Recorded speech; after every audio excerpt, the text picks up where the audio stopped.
14 साल के वनवास के बाद जब भगवान राम अयोध्या वापस आए तो अगस्त ऋषि उनसे मिलने आए और लंका युद्ध की बात छिड़ गई। भगवान राम ने उन्हें बताया कि कैसे उन्होंने रावण और कुंभकर्ण जैसे उग्र नायकों का वध किया और साथ ही लक्ष्मण ने इंद्रजीत और अतिक्य जैसे कई शक्तिशाली असुरों का भी वध किया। तब अगस्त्य ऋषि ने कहा, बेशक रावण और कुंभकर्ण बहुत बहादुर थे, लेकिन सबसे बड़ा असुर मेघनाद इंद्रजीत था। उन्होंने देवराज इंद्र से स्वर्ग में युद्ध किया और उन्हें बांधकर लंका ले आए।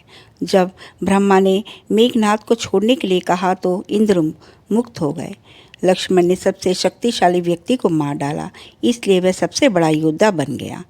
अगस्त ऋषि से भाई की वीरता की प्रशंसा सुनकर भगवान राम बहुत प्रसन्न हुए, लेकिन उनके मन में जिज्ञासा उठ रही थी कि अगस्त ऋषि क्यों कह रहे हैं कि इंद्रजीत का वध रावण से अधिक कठिन था।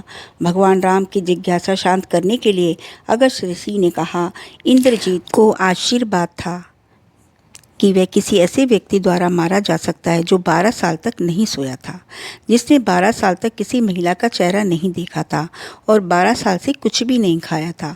अगस्त्य ऋषि के वचनों को सुनकर भगवान राम ने कहा, मैं वनवास के दौरान 14 वर्षों तक नियमित रूप से लक्ष्मण के हिस्से के फल और फूल उन्हें देता था। मैं सीता के साथ एक झोपड़ी में रहता था। बगल की झोपड़ी में लक्ष्मण थे। फिर कैसे उन्होंने सीता का चेहरा तक नहीं देखा और 12 साल तक नहीं सोए थे, ये कैसे संभव है? लक्ष्मण को बुलाया गया और इस बारे में पूछा गया।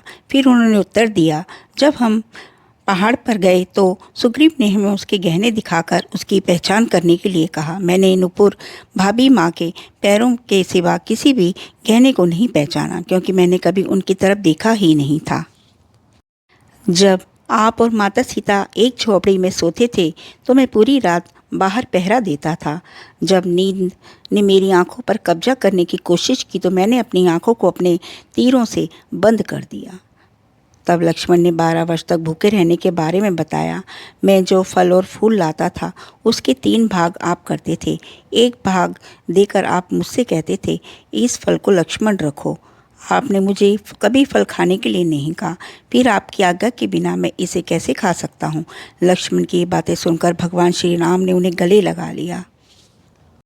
यही कारण था कि इन कठोर व्रतों के कारण वह मेघनाद को मारने का साहसी कार्य कर सका और उसे वीर योद्धा कहा गया। इसी तरह की आध्यात्मिक कहानियाँ सुनने के लिए आप मेरे चैनल को लाइक करें, सब्सक्राइब करें, शेयर करें। जय श्री कृष्णा। राधे राधे।